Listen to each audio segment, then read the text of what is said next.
Well, an AEW blew off a stick of dynamite this past Wednesday night on TBS. And we're going to talk about that program briefly because, I was disappointed. It's not often I go in wanting to like something with AEW, right? Usually I know I'm going to like most things Punk and MJF does, and otherwise I'm just seeing what's happening. But I was emotionally invested in wanting to like the first match on the program, the Owen Hart tournament, Samoa Joe against the Joker, the wild card, who turned out to be John Morrison, or in this incarnation now was calling him Johnny Elite.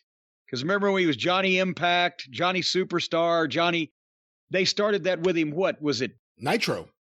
Johnny Nitro, years ago.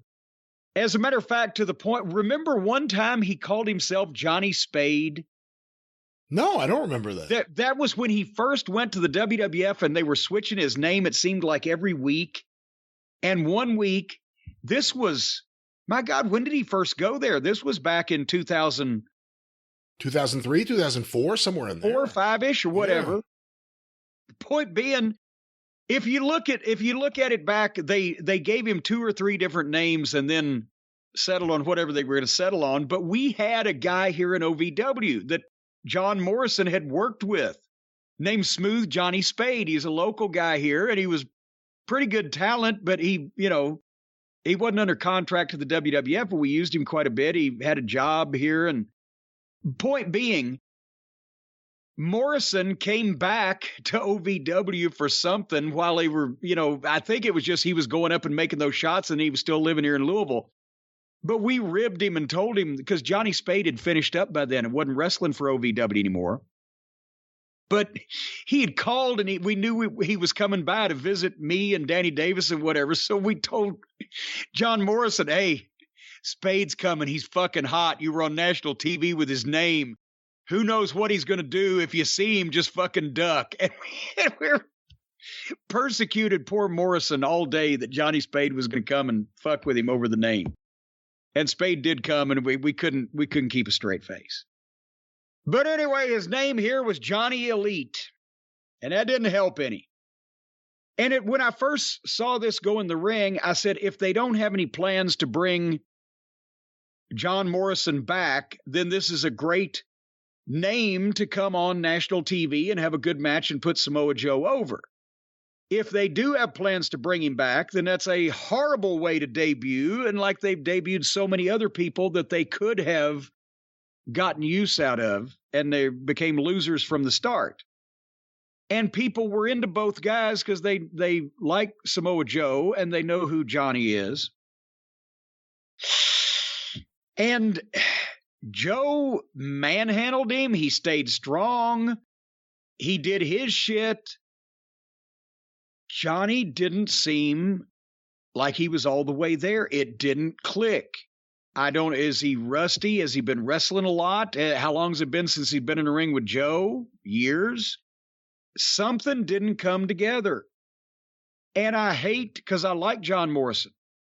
And he's married to Frankie Monet, Taya Valkyrie, who we liked her also. And they just screwed him over in the WWE, but this match didn't work. And at one point, and a lot of people caught this on Twitter, and I wished fuck he hadn't done it. But Johnny goes to the top rope, Joe's on the floor, and Johnny has to, with both hands, motion 3 times for Joe. Move over, move over. And then he did the flip off the top, flip twisting thing, and still went right past him. And the first thing that Johnny, along with everybody else, learned in OVW was don't do shit that you can't do. If it ain't there, don't do what you were planning to do just because you planned it. And that's what he was going to get that in, and Joe wasn't in the right place, and he's on camera going, come here, move in, with his hand. I'm like, oh, fuck. At the close of the thing, they kicked it up a bit. Joe hit a great shoulder tackle, and Johnny took a 720-degree bump, and Joe just looks mean, and he looks like he's manhandling you. That's why he's so refreshing. in the wrestling business. But finally, to go home, Johnny gets out of the muscle buster and hit a Samoan drop on Samoa Joe and flipped up to his feet and went up to the top and hit 425 degrees of 450 splash. It was thunk, and got a 2 count, and then did another flip, but Joe raised his knees and hit the muscle buster 1, 2, 3. I felt bad for Morrison. He's better than that, and it didn't work. But we didn't have time to dwell on it, because within seconds, here's Lethal, Sanjay, and Satnam Singh, and they jump in the ring, and Lethal's got the fake lead pipe, and they hit Joe in the arm, and 3 of the job guys made the save with chairs, and the heels bailed no contact. The afterbirth was rotten. But your thoughts on this, and try to remember Johnny's a family man before you. No. I'm not going to. I actually surprisingly liked it a lot more than you did. Well, so I've seen him be much better. Yeah, look, he's an older guy now. He hasn't been regularly doing anything for a little while. And Joe is a hard-hitting guy with a hard-hitting style. I thought Joe looked great. Yeah. Joe looks great in there. I mean, my biggest problems were the things you pointed out, when you could see him on camera telling the guy to move. I mean, it's hard to ignore that when you see it, when it's right in front of your eyes. I hate shit like that. Just do something else. You don't have to do your flip at that point. Other than that, it gives Joe a big win. Tony Khan gets a wild card with some name, and we'll see if they ever bring him back or use him again. It wasn't probably the best inaugural outing for somebody that wanted to come back. But again, their standards are lower than mine, as you just mentioned. I knew your standards were lower than mine, so. Hey. Anywho, next up, Matt and Jeff Hardy are in the back doing an interview, and they got to speak for 10 seconds. So now, inside of 8 weeks after the Hardy Boys had reunited, they're not worth a live interview. They're not even worth letting talk for 30 or 45 seconds before they get interrupted. They got 10 seconds, and in came their doppelgangers, the Hardy Boys. And they're being smartasses to urge Jeff to take the night off. You're going to get hurt. Whatever don't fuck with Adam Cole. And Matt Hardy called the Hardy Boys Hardy Boy cosplayers. So Matt, the check can come directly to Castle Cornette. But did you see in this, the Hardy Boys, the big stars, the icons, the legend, they came off as confused and or feckless nitwits, because when the heels come in, the Cucamonga kids, and they're being smartasses, and Matt bows up at them verbally, they don't back up. They don't even get a serious look on their face. They smirk at him. They laugh at both of them, smirk, and then walk off and leave the Hardys standing there. So they've made the Hardys ineffective. If the Hardys are going to bow up and say, oh, you think so? Well, that's what the people want to hear. They want to hear, we were doing this before you were, and all you've done is imitate us. And if you get in the ring with us, we're going to show you why we're the Hardy Boys. And they want to see the little fucking uncircumcised pricks have a look on their face like, oh shit, maybe we've gone too far. That's what builds some intrigue, not just these 2 little grade school simpletons walking off with smirks on their face, and everybody goes, well, yeah, I guess they will win because they're executive vice presidents and they're egotists. So, and they've already ruined the Hardys anyway, so who gives a shit? That's what they're putting in people's minds with making the Hardys look like idiots. The Hardys have looked like complete idiots since they got there. Both of them. Since Matt got there and since Jeff got there, them together. This segment was a bad Raw segment. No one acknowledges the camera once the Bucks are there. The camera's just filming this weird confrontation. And like you said, the Bucks no-sell everything. And considering, as I've said, they have a lot of go-home heat right now. And the Bucks, name one time in wrestling in the last 7 years where the Bucks have meant less than they do right now. This was a bad segment. Well, every day for me, if you're just talking about me personally, I could think of Wednesday, Tuesday, Monday, I'm Sunday. talking about the overall picture, though. I mean, yeah. They've never meant anything to me, but you know what I'm saying. But you know what I'm saying? The buzz for them is just not there anymore. And I think a lot of people are fed up with it. And a lot of people also realize that a lot of the stuff in AEW that's not necessarily well booked comes from their camp. And this didn't excite anyone for the match. The pay-per-view's in a week? Week and a half. The pay-per-view's in a week. A week. The pay-per-view's a week and a half from this. Yeah. So. But I mean, I don't know. This isn't for me. All righty. But next up, like Mussolini in an abortion rights or human rights t-shirt. Here comes Punk. He gets the chants, he gets the cheers, the music. He goes to the desk, and as I said, he was wearing an abortion rights or human rights t-shirt in the great state of Texas is where they were at. So hopefully their governor and the rest of their sorry sack of shit legislators down there saw that. He's doing color on Adam Page's match with my new favorite wrestler. He was my new favorite wrestler. There's an update on that. Mr. Takeshita. Now, you know what? You and I talked about this, and I thought, based on what you said, his name was pronounced Takeshita in real life, but then it was pronounced a completely different way. I don't know how to pronounce it. I see it written down. It says Takeshita. Takeshita. And you weren't as impressed with him this time as you were last time? No, I was even more impressed with him. Okay, that's what I was going to say. Good. I'll tell you what I thought about this match. And then I'll tell you what I found out. They started out hot. They had a fight. Of course, Paige got to get a dive in the first 30 seconds. And then, I'm just going to call him Take. Old Take did a better dive right back. He got more height. He was more graceful, and he landed better. And again, in this, Paige was kind of wrestling like a heel, but not really. But you can't tell with these guys whether they wrestle as heels or baby. They don't know how to work. They just do what they do. They don't know how to be different. There was one point where they went out to the apron to fight with each other and do some shit. And Aubrey was the referee and just stood there and stared at him and didn't even start counting, forgot to count. A couple of times she was like, you guys should come back in. But there wasn't even a count going. She's just staring at him with those awkward ballet poses that look like she's a fucking amputee whooping crane with only one leg, but her arm is sticking out at the fucking side. I don't know. An amputee whooping crane. An amputee whooping crane. It is awkward is the stances. And then they finally finished all their apron spots, and then Paige climbed up the top rope and without looking behind him again did a trust moonsault off the top of the floor. So again, if you're going to do something that dangerous, anything could happen even if he nails it all the time. It's dangerous and it's impressive.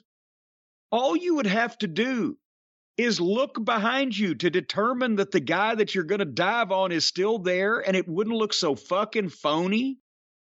And maybe teach the guy how to sell a little bit so he looks up at the last minute and doesn't just stand there with arms wide open. But anyway, Punk actually created some interest on color, was saying a few things about Paige and their match. My friend Take made a comeback, did another dive. They went back and forth. They did a double knockout on a double clothesline.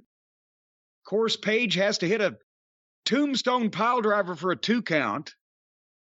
And then everything came to a halt at that point because they go too far and they go too long. They never know how to wind it up. But as they went into more back and forth, I started thinking, I think my boy Take is going to win. I think he's going to beat him. He hit a great German suplex and sold his own neck. He beat the shit out of Adam Page. I'm not sure how this is selling the pay-per-view. Yeah, that the world champion of this company, there's never been a weaker world champion in recorded wrestling history. And he's the main event of the pay-per-view next weekend.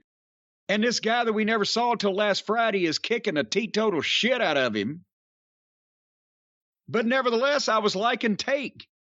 And finally, whatever they did here, Paige stops him, puts him on the top rope, and as he climbs up, Take clotheslines Paige off the top rope, but Paige doesn't sell it. He backflips and lands on his feet. Even though he wouldn't be selling the bump, he would be selling the fact that this 230-pound man just clotheslined him. But nevertheless, don't let that get in the way of a cool move. He clotheslined Take and then hit the buckshot lariat and then the go-to-sleep to mock Punk 1, 2, 3. So the impressive-looking wrestler and athlete in that one was my boy Takeshita, and Paige nearly got his ass handed to him. And I was thinking again, they want to push somebody. Instead of Wheeler Yuta, why not this fucking guy who's got a body and he looks young and he looks like he's got charisma? Or why not just push this guy in anything, right? Well, as we know, he's from DDT, the Outlaw Mud Show promotion that Twinkle Toes gets his fucking flag at full staff for. And I mentioned on the program last week, I'm sure somebody will send me a clip of him wrestling the fucking blow-up sex doll or whatever. Well, no, it was a small child. So this dipshit's another fucking child wrestler. So now he's on the fucking banned list. Old Takeshita. That none of them that come from that company are going to be legitimate wrestlers. They've all have matches with children, blow-up dolls, panda bears, inanimate objects. It's a clown show. If it wasn't, they wouldn't have suffered Twinkle Toes' presence. So I hear he's still planning to come back. We've had a break from him because of his injuries and his surgeries. He's still planning to come back, but his influence is being felt with what's going on here. So, and then Punk and Paige went face to face and circled each other while people chanted for Punk because people are tired of Paige because he's boring. But yeah, there went Takeshita for me. 2 matches and he's done. I'll start with the Punk Paige thing. Thought it was a little ridiculous. Paige just kind of shooed him away and walked away. That was the way the champion reacted to Punk being there. Punk's facials on commentary during the match were really awesome. The fact that they were filming him while Paige was doing Punk's move and you got to see Punk talking shit to them or talking shit about Paige during the match was good. Yeah.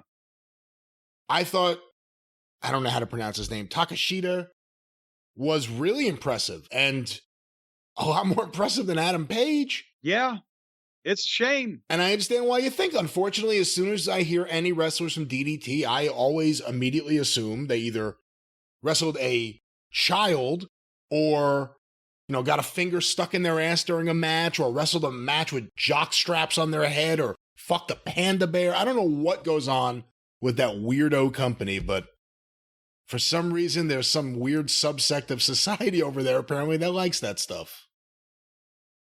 Well, so I've crossed him off my list. He can drop dead, turn green, or fall over for all I care. Up next, Swerve and Keith Lee took on the Workhorsemen. It didn't last long. I bet you can predict who won. But there was a promo afterwards. Keith Lee, I swear to God, he said these exact words in this exact way. I have some wonderful news. He sang the promo. I have some wonderful news. And his statement was, he claimed that with that win over the Workhorsemen, one guy with a Sputnik Monroe bleach job and the other guy's gray-haired and fat, that accomplished for Swerve and Keith Lee that they are now a top 5 tag team with that win. That's what he said, wasn't it? That was what he said. Again, we don't watch YouTube, so we don't know how many dozens of matches they've won there. I do want to say, we've talked about Keith Lee and Adam Cole and guys that came off NXT that don't appear to be as big as stars as they were there, or not working the way they seem to be working there. I want to say, I think Swerve, it's the opposite. I never cared about him in NXT at all. He just seemed like another guy there. And here, he shows personality. He shows more in the ring here than he did there, but that's not surprising. One of my big takeaways, I mean, Keith Lee, it's bizarre, but this is his thing, the way he talks. We'll see how he is in the ring going forward, but I've been impressed with Swerve Strickland so far in AEW. I think he has something. Truthfully, I was, but with this promo, it kind of got to me a little bit. Well, first of all, Keith and Swerve do their thing. Here comes Hobbs and Starks. And Hobbs called whether Keith Lee Rex from Toy Story, or was it Swerve, whichever. Anyway, Starks picked up the energy immensely on this thing when he came out. And then that's when Swerve got over with me, was when he jumped in and told Starks, don't come out here looking like a bar of soap with a pearl necklace. That was fucking hard. But then, before they can really do anything, because again, Keith Lee and Swerve, they talked for 30 seconds. And here comes Hobbs and Starks, and they get 30 seconds in. And then Baltimore music. I feel like the lyrics should be, oh, no, no, no, no, no, no, no, no, no, no, no, no more of them.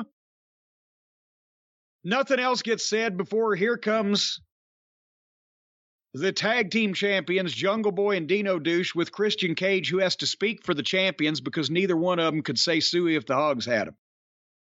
And Cage's thing is, we're the best.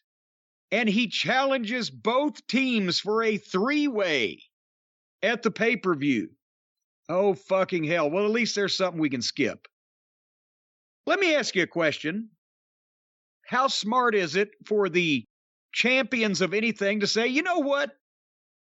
We'll just fight any two of you people for our championship. Why would that's supposed to, the champion should not want to fight multiple people at the same time.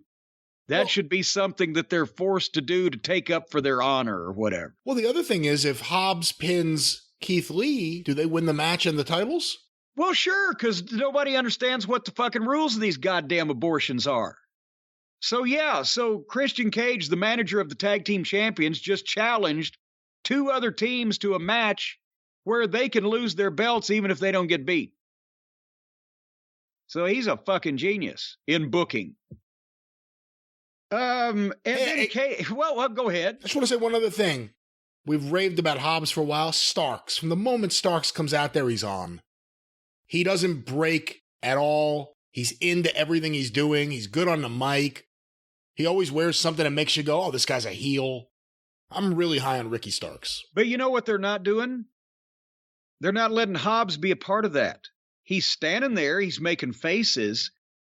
But as glib as Starks is, remember New Jack and Mustafa? Where New Jack would do almost all the talking, but he would turn every once in a while to Mustafa, and Mustafa would make those faces and do Mustafa things, right? And it would bring him in. He'd be a part of it. That guy's crazy. You don't have to say shit. I know he's fucking nuts. All Starks has to do is bring Hobbs in to say 4 words and look bad and mean doing it, and he'd be involved in it. But just standing there, he's like the flunky sidekick. And Hobbs is going to be a star one of these days, especially if he gets out of AEW. But Cage also wants a 3-way next week on television with Swerve versus Jungle Boy versus Starks. So at that point, I wasn't going to argue it's something else I can skip, because as we've mentioned, I don't care if it's Luthez, Carl Gotch, and fucking Strangler Lewis. You can't have a good 3-way. Not anymore. Because there's no rules, and there's no logic, and there's no sense. So there's 2 skippable matches. If Christian Cage was my manager, I believe I'd ask him to fucking stop putting me in these goddamn unwinnable situations. Did you see Chris Statlander and Red Velvet are going to fight? And they recited some lines to each other, and Jane Cargill and her whole entourage came in so Jane could say the word shit on television. Yeah, that's pretty much what happened. Was there another reason for that? No, it appears Chris Statlander also dropped the alien gimmick. Well, and she dropped the bottle of peroxide that she was doing her hair with, too, so maybe she'll be a normal human now. She's been gone for a while. Maybe we can forget she was spawned in the Andromeda Galaxy. All righty. The segment that we all usually wait for, MJF and the big whipping of Wardlow. These are the things he has to go through, right? He's got to be whipped 10 times with a leather strap. He's got to wrestle Shawn Spears in a cage with MJF as referee. He can't touch MJF before the match at the pay-per-view, or elsewise not only is the match off and he doesn't get his revenge on MJF, but also he can never sign a contract with AEW. And again, just from the start, it's like you can tell the difference in, it seems to me, the sound of the people. Now, the New York crowd obviously is an aberration for MJF. And maybe even the more metropolitan crowds or cosmopolitan crowds, or the bigger cities, or the Northeast or the Midwest, Chicago, they might they cheer MJF and sometimes they boo him, but they have fun booing him. But over the past couple of weeks, and especially here in Texas, are you hearing that more people are booing MJF and it's starting to sound like they more mean it? He's getting some fucking reaction. I hear a different tone from the people when he's around doing that. Like when he tries to say the words Houston, Texas, and can't get it out because he's retching and about to vomit, they don't like that. Anyway, and the people started chanting, "Shut the fuck up," while he was trying to lay down the premise and everything. So regardless of whether they're working with him, regardless of whether he's really starting to get under their skin, he's getting a more heelish reaction than anybody else on the program because he's the only one that you can honestly sit down and say that's a fucking heel. And he might kind of actually think like he talks. The rest of them are all playing a part. But that guy, he could be a fucking asshole. I can see that. I think that's the attribute that MJF has that nobody else can pull off, is people are not really sure. He might be a talented guy and also an asshole, but he's doing a great job. And Wardlow's over. Did you hear the fans chanting? And obviously that wasn't a long walk with security by happenstance. They wanted the Goldberg reaction, but the people are chanting Wardlow, Wardlow, like Goldberg. But thankfully he's 30 years younger. That's what Tony Khan wants. And yeah, I can't say anything about that. Those pesky NDAs. As soon as Wardlow gets in the ring, MJF spits right in his face. What a fucking asshole. This is the first time that there's ever been a whipping angle done where the guy being whipped didn't sell any of them and it added to it. Because normally you still got to sell, right? No matter how big and bad you are to get the deal over. This heel is making you suffer. This heel is causing you pain. It's demeaning. But in this case, with all the shit that MJF has done, for it to backfire, and for Wardlow, and I tell you, MJF knows how to whip with the belt, and it made a nice noise, but still that ain't comfortable. And Wardlow, with his back turned, couldn't see it coming, so he was pretty well just having to eat those and not even blink. So he didn't sell the first one. He didn't sell the second one. And then MJF gets fucking pissed and just flips out and starts windmilling him. 3, 4, 5, 6, 7, and Spears grabs him like, no, you're wasting them all. Slow down here. So Spears goes number 8, and he doesn't sell it. And then Spears does number 9, and he registers. He bends over and he stands back up, but that one got him. And then finally, MJF is going to go for number 10. And of course, Wardlow's still handcuffed, but still after number 10, generally that's when the babyface then makes a desperate lunge for the heel, right? So when MJF goes for number 10 while he's behind him, he draws the belt back and then he just hauls off and football kicks Wardlow in the crotch from behind. Down he goes, a ball shot. And boom, and they get on him, and they start whipping him and kicking him, and MJF puts the diamond ring on, and Spears holds him, and he nails him with the diamond ring. And then Spears gives him a fucking modified Death Valley driver, as the kids say, and MJF counted to 3 because he's going to be the referee next week. For AEW, this was heat, and it was very good because everybody was in the place they needed to be and presented the way they need to be presented. And now the people know that Wardlow wants to get even next week, and he's going to dismantle Shawn Spears, and it ain't going to be that easy for MJF to fucking, make the goddamn count when it's a match and he's not handcuffed and all that. It left everybody with the right impression, is what I'm saying. What'd you think? I thought it was really good. Obviously, the fact that they did it in an unexpected way was a nice change. You don't know where it's going to go. You don't know what's going to happen. When he finally sold, when Spears hit him, it almost like it went across and got him in the neck. That was good right at the end. That's the first time that I whipped wrestling, too, in Louisiana, because I'd never whipped anybody before. Mine wrapped around and got him in the side of the neck, and he looked back and said, if you get me with another one of those, I'm coming after you.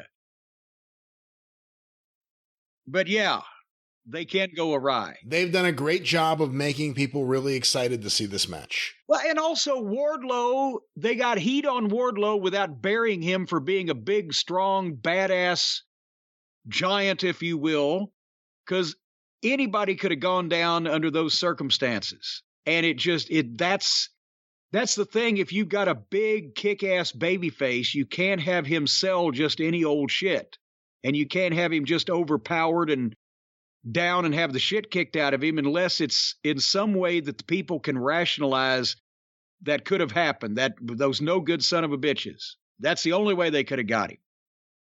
I hope they don't fuck up Wardlow. They got someone there who could be the biggest star in the company. Well, now, wait a minute now.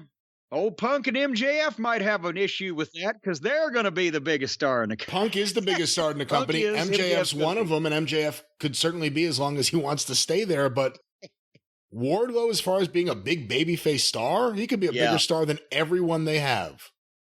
Well, just remember that, Tony, in case that things don't work out in 2024. You got Wardlow in your back pocket. His contract comes up, too. Uh-oh. Vince sees him. That's the one guy in AEW he's going to want, other than Billy Gunn. That's the one guy in AEW he's going to want. I know they've already seen him, I'm sure. I'm sure they've already seen him. Next, we had a question to be answered. The match between Kyle O'Reilly and Felix. The question is, can Kyle O'Reilly get a decent match out of Felix? And the answer to me was, not really, but it wasn't as bad as normal. It looked like an MMA fighter and a ballroom dancer trying to meet in the middle doing gymnastics. I mean, I just can't do Felix or his brother. But finally, O'Reilly tapped him out with an arm bar, so we get in the tournament Samoa Joe versus Kyle O'Reilly, and that will be fantastic. But what did you think about Felix's lightning-like reflexes in this match? Well, one of my big takeaways was the excitement for O'Reilly versus Joe. There you go. I can't wait to see that. You know what? I've always liked Rey Fenix more than you, but it's uncomfortable now. Every time he lands and I see him put his arm down, I saw his arm snap in half from the landing. So it's one of those things I get a little queasy when I watch him land and I watch him put his arm down in front of him or behind him. But I thought it was all right. I think O'Reilly, out of all those guys, makes it look like it's a competition, even if he's working with someone who's flying all over the place no matter what. I thought it was all right. Yeah, I mean, this was good for Felix because normally everybody wants to fucking do the gymnastics with him. And this time Kyle said, I'm going to do my shit. And he did enough of Felix's, I guess, that he didn't feel left out. But you're right. Kyle tries to make it look like it's a contest. It's a match. It's a fight. It's whatever. And that's what Joe did earlier. So the idea of those two guys having a match, that's the one match I'm excited to see that match. Oh, but then put your excitement away. Because then here comes Regal and Danielson and Moxley and Kingston and Santana and Ortiz and the Jericho Appreciation Society. There's 5 of them, right? Hager and Mac Daddy Mac and Garcia and the other 2.0 fellow and Julio. So the baby faces are in the ring. The Jericho appreciators are on the stage. And this took forever. And this killed the show. Oh, yeah. And Jericho, he blames Regal for the attack on them. And then he started talking to Regal. And they're trying to make the pointed comments. He called Regal a world-class addict. He's fired from everywhere. He's weaseled his way into AEW on the backs of his proteges. And he knocked Kingston and he knocked Danielson. And here's they all just stand there in the ring and listen politely. While the heel is, it's one thing if you're going back and forth for a few minutes. And there's the ability to speak back and forth without throwing the other guy off, right? I've done a few of those. Lawler was a master at it. You have an argument with somebody, the other person doesn't stand there for 3 or 4 or 5 minutes and let you just vent your spleen. It's back and forth. The problem becomes when you have guys that get rattled and or lose their place, and there wasn't a great narrative in this to begin with. But the baby faces listen, even Moxley, a polite listener, while Jericho tears him apart. That went forever. And then Regal, and I love William Regal, but he's not being, I don't think, used to the best of his abilities here. But he responded, and it took him a while, but he said for 21 years, what's kept him going every night that he was anywhere Jericho was, he would go sneak in Jericho's bag, get his toothbrush, and shove it up his ass.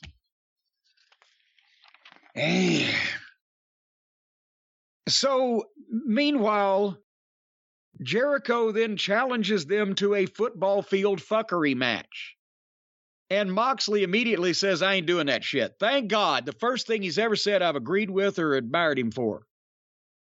And then Moxley says, well, how about you 5 versus us 5? Now, here's the thing. I counted the people involved. Counting Regal, there was 6 in the ring, but where was Yuta? Yuta was nowhere to be found.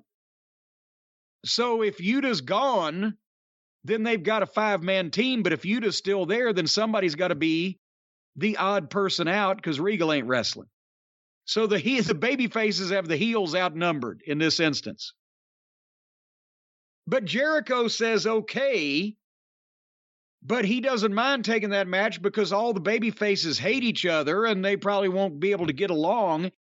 And I had just written in block print, capital letters, this will not end, when Eddie Kingston said, okay, let's hurry this up. I got to think a floor director was in a corner somewhere screaming at somebody in the ring, please, somebody shut this motherfucker up. They knew how bad it was. They knew how bad it was in the moment. So Eddie says, get in the ring and fight, bitches. And then Jericho and the appreciators walk off. And then Kingston and Danielson, apropos of nothing, start shoving each other. Except the thing with Kingston went toward, like he was going to get out of the ring, and Danielson's there, and Danielson just holds him back like, no, don't do that. Well, shove. So what was this thing, 15, 20 minutes? It went forever. And too many of the Chris Jericho segments do because Tony Khan is willing to indulge in all of Chris Jericho's bad wrestling ideas. It's one of Tony Khan's biggest faults as a booker, his inability to stop Chris Jericho from ruining shows with bad segments that fit in on Raw 10 years ago. This was bad. It was hokey.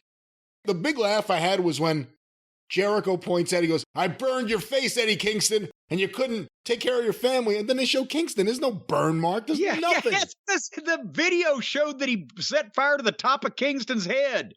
Unless Kingston was grooming a comb over, there was no fucking problem. Every time they showed Kingston, he was shrugging or looking bored. Kingston was all of us during this segment. Jericho and his guys are just doing bad material, and it's lame, and the toothbrush thing is stupid.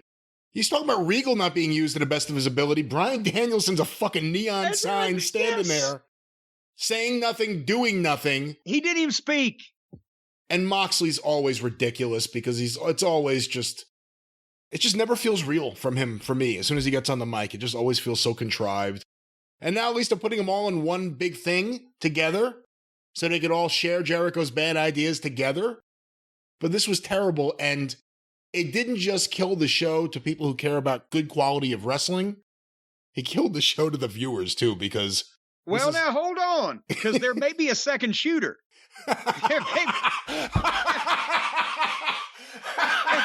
Are you saying it's not Chris Jericho?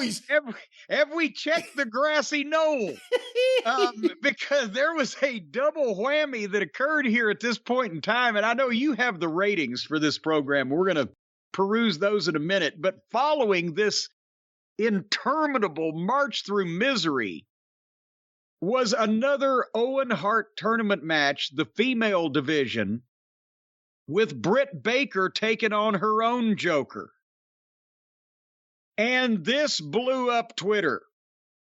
And the majority of people that were on Twitter talking about this were asking me what I was thinking about it, or saying they couldn't wait to hear me talk about it. The world is no longer safe for democracy. The plague has landed again. We didn't close off our borders to the real pestilence, to the real menace. Britt Baker, whether she's champion or not, she's the top female star in AEW, had to wrestle the Owen Hart tournament match against the returning Maki Tito. Maki Ito. Queen. Yeah, that's why I said Maki Tito. The queen of shit and piss. Self-proclaimed, by the way, I might add, folks. For the new listeners who are going, what the fuck is he saying?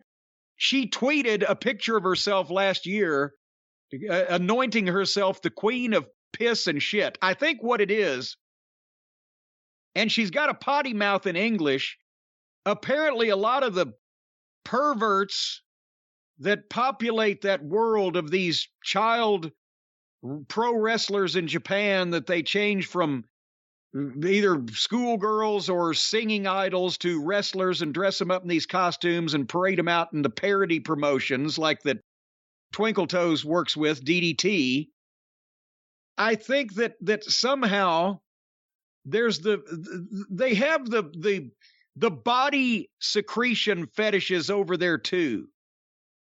And when they can combine them, so here's this innocent little young girl, very undersized, very young looking in the face, dressed up like a schoolgirl. She used to be a pop idol. Now she gets in the ring and wrestles outlaw matches with this comedy promotion.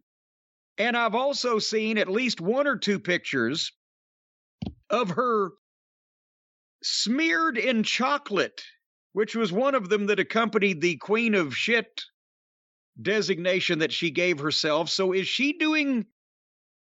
I would have thought she would have moved to Germany to do the Scheisse videos or whatever, but they're strange is what I'm saying. So she's back now. This is the contribution of Twinkle Toes McFingerbang, everybody's favorite wrestling artist, Kenny Olivier, to the upstart nationally televised opponent of Vince McMahon, is to bring a joke at the expense of flying a joke from Japan, an untasteful joke that makes fun of their own business. Brian, why are they making fun of their own business? And here's the thing. With old Maki Tito, the argument can't even be made that, Cornette just hates all Japanese girl wrestlers. Well, Oscar's good, and Hikaru Shida's good, and this other one's good, and that nobody thinks that Maki Tito is a good girl wrestler or even a wrestler, period. It's a joke. She's not trying to be real. She couldn't be if she wanted to be, but fortunately, she's not trying. This is all satire. It's comedy. And so my question is, why do you, in an Owen Hart tournament, trying to bring attention to his charitable foundation, or the one that Martha started in his name, with your top female star on your roster, on your own television program, why are you trying to make your own talent look bad, your own tournament look bad? Why are you trying to make your own business look bad? Why are you trying to make mockery of your own line of work to the fans who are watching your program? And you want them to think, well, we think this is all a big hoot. What? It's a joke that wasn't funny to begin with. And once you've seen it once, her bad singing and her dancing and pointing or whatever, not only does this match bury Britt Baker, it buries the television program, it buries the Owen Hart tournament, it makes the entire company look like shit, it killed the TV ratings, the match went through a break. The fans in the building were like, what the fuck? So why would you do this just to humor Kenny Olivier in the bizarre interests he has that nobody else shares and never is going to in this country? Why would you do this, Brian? I would assume Tony Khan likes this. That this is something Tony Khan approves of. Tony Khan, the one thing about Tony Khan, we know he's a mark. He's been watching wrestling since he was a kid. He booked in his basement. He watched tapes and VHSs. When would Tony Khan have ever seen anything? There was never anything like this. It wasn't allowed. So when would he have ever seen anything like this to say, well, this is good wrestling.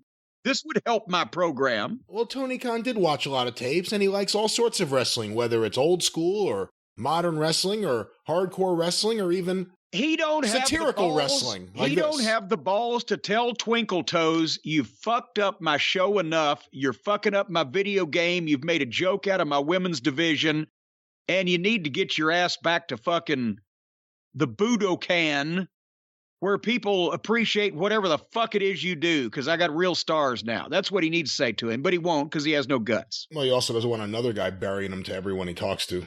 Seems like it's happening a lot lately with guys who gives a shit? Who gives a shit? If you own the company and you got $1 billion, who gives a shit if people bury you? For fuck's sake. Bring 100 of them with shovels. See what I care if I got $1 billion. He needs to stand up for his shit and for the employees that he's got that are actually talented and trying. So anyway, now that we've got to that point in the show, Brian, read us the ratings up to that period of time between the Jericho Appreciators and Maki Tito. Maki Ito? I'm not sure where this is. I don't care what sheet. She doesn't. Why Maki Tito? It makes no sense. Why Maki Tito? Because I'm thinking that she'd done better as one of the Jacksons. Well, Maki Ito, that was... Okay, Maki Germain. Maki Ito. Maki Marley. Okay, god damn it. That was the second to last segment. Maki Randy. All right, well, Rebby, let's get the Maki ratings Rebby. Overall. Good. What was her See, now you got me doing this shit. What was her only top 40 hit? Rebby Jackson. Oh, no, I don't know. No one cares about Rebby Jackson. Centipede. How do you know that? Because I have the picture sleeve on the 45. Why do you have that 45? Because I got every 45 that had a picture sleeve, because I love those things. All right, well, we found Rebby Jackson's fan. Overall, Dynamite did 922,000. Now let's go to the quarterly breakdowns. These are from Brandon Thurston on Twitter, at Brandon Thurston. The show opened 984,000 viewers for Samoa Joe versus Johnny Elite. Yep. Dropped down to 959,000 viewers for the Young Bucks Hardy Boys confrontation and Adam Page versus Takeshita. Okay. The next segment, segment 3, 985,000 viewers. Back up for the final 3 minutes of the Page match and the confrontation with Punk. as well as Keith Lee and Swerve versus the Workhorsemen, and their confrontation with the Jungle Friends and Starks and Hobbs. The Jungle Friends. Then, segment 4, the last segment of the first hour, stay steady, 983 off 985. That's for the Statlander Red Velvet confrontation and the MJF promo and the whipping of Wardlow. Yeah. After that segment, it's all downhill from here. We didn't even see this. The Trent Beretta Rocky Romero promo and Kyle O'Reilly versus Ray Phoenix. I think I had to fart during that Trent promo. We went from 983 to 917. The next segment, which was the Jericho Appreciation Society disaster segment, followed by, actually, that was the whole thing. It was so long, that was over 15 minutes. That was a segment. We went from, let me go back, 983 to 917. Now we're at 876. Ooh. And then the next segment, which is Britt Baker versus Maki Ito, and we'll talk about the second part of the segment, back up off Jericho, back up to 900. I thought that she would have run more people off than that. So you're mean to tell me that more people wanted to see Maki Tito than wanted to see Chris Jericho. But again, I'm going to do this now, even though you want to wait till the end, because I think it tells the story. But what happened after they saw Maki Tito? The last segment of the show. So again, let's go back to the beginning. 984, 959, 985, 983. Relatively consistent for the first hour.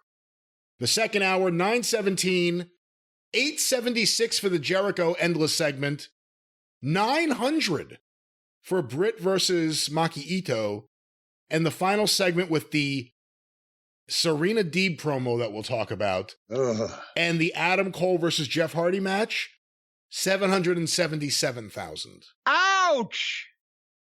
That's what, they lost 125,000 people over 15 minutes. And even, if we're talking about the key demo, which everyone talks about for the advertisers, the last 4 segments, 440, 420, 423, 378. So the major drop off at the end. And I know there's other things on TV, but if you have a good wrestling show, wrestling fans watch it. Well, besides that, also, if you're an hour and 45 minutes into a 2-hour program, and unless you've seen something that you just said, fuck it, I can't take any more of this, aren't you going to wait out the last 15 minutes? Especially when it's supposed to be the main event, including one of the biggest stars in the history of wrestling over the past 20 years competing. Well, again, you talk about the way fans can be trained to think certain things. If you've been watching AEW for the last 6 months, wouldn't you think the last 45 minutes of the show are going to be a waste? That they're going to get everything until the MJF segment. Usually it's everything up until the MJF segment, and then it falls apart. But seriously, I am not surprised the last 45 minutes of the show was terrible. The Jericho segment, the Serena Deeb promo, the Hardy match, the Maki Ito match. Well, you can't book any of that and think people are going to want to see any of that. And I hate to get on Serena because she's an old OVW talent and I like her wrestling. But here's the thing with Maki Tito, I stayed long enough to write down the things that I just fucking said. This is a joke. Why? Who is this for? Whatever. And then I left the room, but I forgot to hit pause. So when I came back, Serena was already talking to Dustin. And I figured, I could back it up, but then I heard the tone in Serena's voice and the material. You should have backed it up. Well, she's calling Dustin a failure because she's not happy that he's Thunder Rosa's mentor. And I did hear her say, my trials and tribulations. I put breast implants in to please old perverts. And that was true. She did get the tits to, when she got up to all of my OVW girls were so beautiful and so talented and so nice and had regular good looking titties. And then they all went to the WWF and got plastic surgery and boob implants and everything. And they looked like everybody else. But it's a wasted line in this segment. It's a great line to use and it could have some impact. Actually, it's a great line to use to Dustin because when he was Goldust, he was thinking about putting the fucking breast implants in. But this doesn't, so she's saying when she beats Thunder Rosa, Dustin will respect her. But they were obviously running low on time because she took a while. And by the time she got to that, Thunder Rosa was starting she was supposed to be coming out, but Serena still need to slap Dustin. So you get Serena telling Dustin that when she beats Thunder Rosa, Dustin will respect her. And then here comes Thunder Rosa, and then the camera almost missed Serena slapping Dustin. And then Rosa jumps in, and the girls start fighting, and Dustin's trying to pull Thunder Rosa off, and Thunder Rosa accidentally elbows Dustin and turns around and is like, oh my gosh, so that Serena can hit Thunder Rosa with the title belt and then steal the belt. And I'm like, what the fuck? Now we've got 9 minutes. By the time we get to the main event, we got 9 minutes on the air for the first ever meeting between Adam Cole and fucking Jeff Hardy. And we've got 9 minutes for the whole thing because they should have just cut that set. They can't. When you're doing live television and something like Jericho happens where your time is completely thrown into chaos, you can't take 2 minutes off this, 2 minutes off that, 2 minutes off that. You have to just make the decision, I'm going to cut a segment, or I'm going to cut 5 minutes here because they don't have time to get started in this, and that way everything else can go mostly as I've planned. But they try to do everything and just do it quicker. So, I mean, any closing comments on the ill-fated Serena-Dustin confrontation?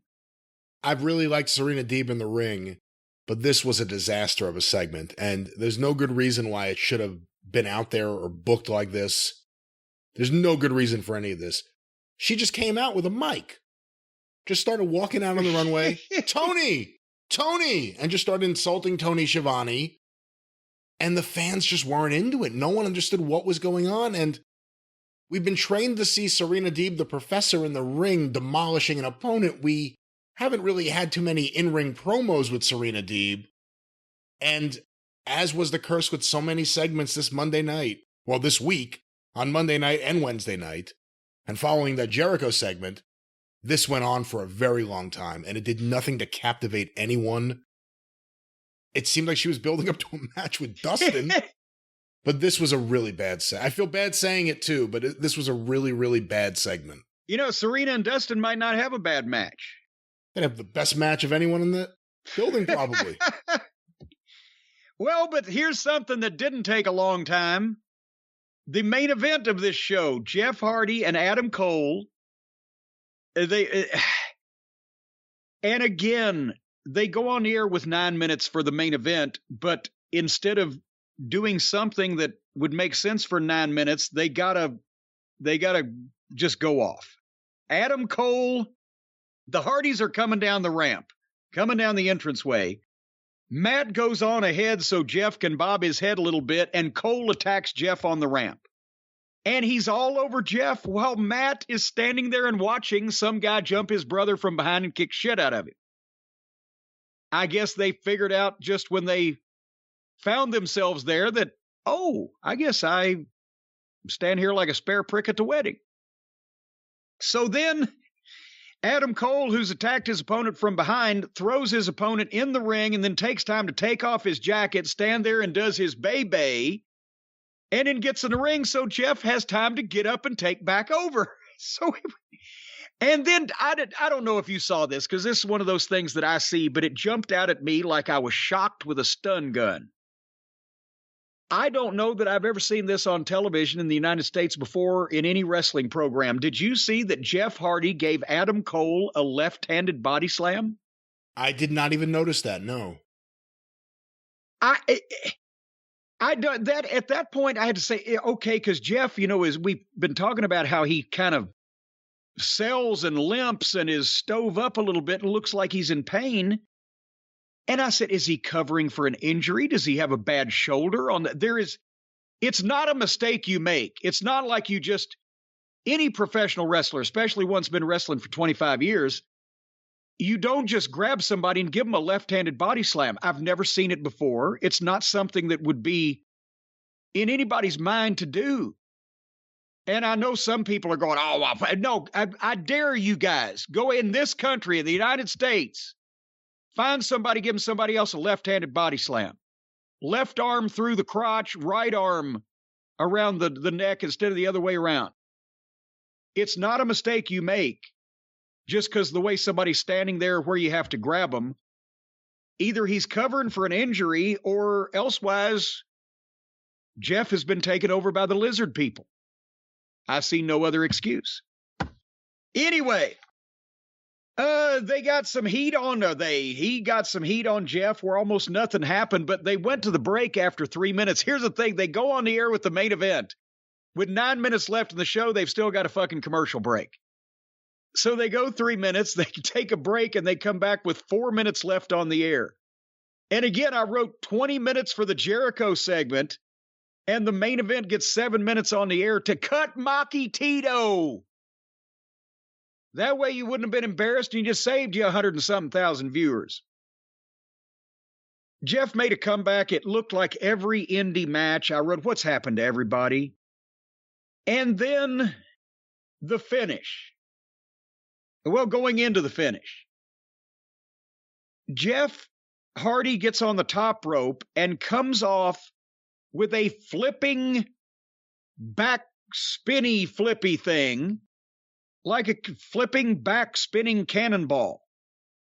Adam Cole goes for a super kick. But Brian, help me out here.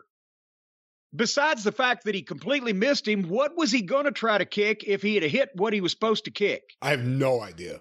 There was nothing to kick. You've got a guy that's just like a cannonball into the pool, tumbling at you at a high rate of speed off top rope.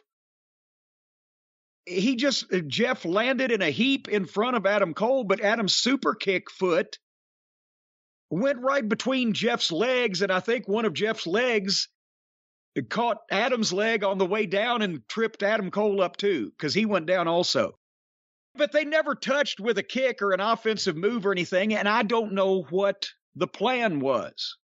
What you would be kicking to counter the thing that Jeff was doing. Anyway, that's when Jeff got up and came back again and took off his shirt to reveal a giant back brace that he's wearing under his shirt. So one would wonder why he needed to take that shirt off, except that's what he does all the time. And he goes to the top and he misses a swanton, and Adam Cole hits the knee 1, 2, 3. So there was no time to this match, and at the same time, it was still too long. And in less than 8 weeks, Jeff Hardy has come in, debuted. The Hardy Boys have been reunited. They've wrestled on free television. They've had about 3 really substandard matches. And now they're going to go and have a match with their cosplayers on pay-per-view after we've seen them multiple times for free and weren't anxious to see any more of what we saw because it was all rotten. So they pretty much backed this thing up as in reverse as they could to do everything that they should have done at the end at the beginning and vice versa. And now, for the first time since 1998, the Hardy Boys name means nothing in wrestling. Is that what you saw? Look, you know my feelings. I'm not a fan of Adam Cole, and his work has gone downhill, and I see him as more and more preposterous each and every week just because he's smaller than everyone there, not named Riho. Yet he could do all the moves, and he kicks out of everything. And I mean, it's just, he's a cosplay wrestler. He's a guy doing all the things that a wrestler does. It's just that he doesn't wear a funny outfit, so you don't realize it's cosplay. But you know what? In Ring of Honor, he got over with the people and he worked hard and he was serious. In NXT, he got over with the people, he worked hard and he was serious. Yes, it's surroundings and it's people that he was involved with and it's the way he was presented. But this is just, have you ever seen anybody go from being that impressive to being less impressive? No, other than maybe the Hardys. I kind of don't want to see the Hardys at all anymore. When Jeff took off his shirt, I'm thinking, why would you do that? Because, the other thing was it kind of created a muffin top, the back brace he had. Yeah, the back brace muffin top. Hey, one night, we're in the locker room in Shreveport, Mid-South Wrestling, and Butch Reed is putting on his knee wraps and his knee braces. And Butch had played football, and then, he had bad knees, right? But he wrapped both the knees, and he's got the knee braces, and we're all just sitting there. Nobody's got anything to do. There's no cell phones. There's no internet. We're sitting in a fucking holding cell. And Dennis Condrey looked up and said, Butch, you have to put anything more on them knees, it's going to look like you got polio. And fucking Butch wasn't fucking happy. But, yeah. It looks like Jeff's being held together with baling wire. And he's wrestling like that too. Yes. And at that point, the match was, as I said, over and still too long. And the Hardys got up to confront Cole because he got one by on him. And here comes the Cucamonga Kids. And the Hardys, Matt and Jeff, turned to face their doppelgangers. And here comes Adam Cole from behind. He double clotheslined both the Hardy Boys like he was Road Warrior Hawk. And they went down like they were shot, but he barely touched them. So now there's the Hardy Boys have gone down for a feather landing on their back. And then the Hardley Boys grabbed Matt Hardy and gave him the fake knee lifts and never came anywhere near him. And here comes Darby Allin and Sting running in to save, and that's when my DVR froze because they were so hopelessly out of time. Boy, that was brutal. I just want to say what a wonderful tribute this tournament has been to Owen Hart so far. The memory of Owen Hart. We got to see the Darby Allin, Jeff Hardy match where they're jumping off ladders to the floor. Maki Ito and Britt Baker give each other the middle finger. And of course, we continued with action like this. And, and here's the Owen would have laughed. Owen would have been entertained. Owen would have seen all the things that we saw, and Owen would have giggled, and Owen would have enjoyed it on a personal basis. But then if he had seen it on television and fans actually seeing some of this stuff, he would have then said, this probably ain't going to be real good for the business. So Owen he wouldn't have been cussing like me, but he would have seen the humor in any of this stuff going on to honor anybody in the Hart family or any quality wrestler. He would have seen the humor in it because Owen had that pixie-ish cherubic grin, and, you could tickle him, but he would have laughed at the idea that somebody put this shit on television meaning for it to actually be good or intending that it would be good. He would have died laughing. What's Adam Cole's next match? It's Joe versus O'Reilly in the tournament, and Cole versus who? I can't remember. So you got to figure we're going to get Cole versus Joe or O'Reilly in the finals. Well, I'll tell you what, Cole and O'Reilly, and that would be their little group also, but Cole and O'Reilly had tremendous matches when they were opposite sides from each other in Ring of Honor, when they were the two young lions that were working with Eddie Edwards and Davey Richards and, those guys, and they were the proteges. So they can have a great match with each other. This was the semifinal. It's Adam Cole versus the winner of O'Reilly versus Joe. Okay, well, hopefully. Well, I'd like to see Joe win the whole thing because he needs to win something, and he might actually can, I don't know, set a standard that grown men wrestle in AEW. But if Cole wins it, that's sad at this point. That's just rewarding lackluster behavior. Yeah, I'm going to say it now. If Adam Cole wins that thing, the fans are going to see that for what it is. It's not been a run that's been good so far, and you can't force him down everyone's throat. You got to do something to repair him and not have him win that tournament. I hope it's not that. That'd be a mistake. Yeah. It'll probably be that. It'll probably be that. We'll find out soon enough. Did you see after they went off air, there was an incident a lot of people sent us because there was video footage. Oh, yeah. Yeah. They were taping Rampage, but I read the recap of the Rampage television program, and they did not show this on it. So this was being taped afterwards, but whatever happened, there was a big fight. I know, imagine this, folks. Take this ride with me. I know it's hard to believe, but there was a fight of 10 or 12 different people at the ring, and everything was chaos. And somehow Bryan Danielson got his leg stuck in between the ramp and the apron of the ring. There's like mere inches in between. I've always said I hate those ramps anyway, and this is another one of the reasons, but also it was not constructed properly because this wouldn't have happened in the WWE or in Maple Leaf Gardens in Toronto, famous ramp locations. But Danielson got his leg stuck in the fucking thing and couldn't get it out. And the fight, they put the footage up on Twitter. The fight's going on around him, and he's trying to call people's attention. He calls one of the referees over, and he's told him, my leg is fucking stuck, and I cannot get out. And at first, when I was watching it, I said, I didn't think he did it on purpose. I think the leg got stuck. And then there may have been an element of him milking it for all it was worth afterwards. But he was stuck in there for a while. So everybody finally had to just run off, and then they had to have the referees and the doctor come down, and everybody's checking on him. And they literally had some of the guys leaning into pushing the ring to try to move it just an inch away from the ramp, while at the same time one of the doctors or somebody was trying to peel the ramp up from the top.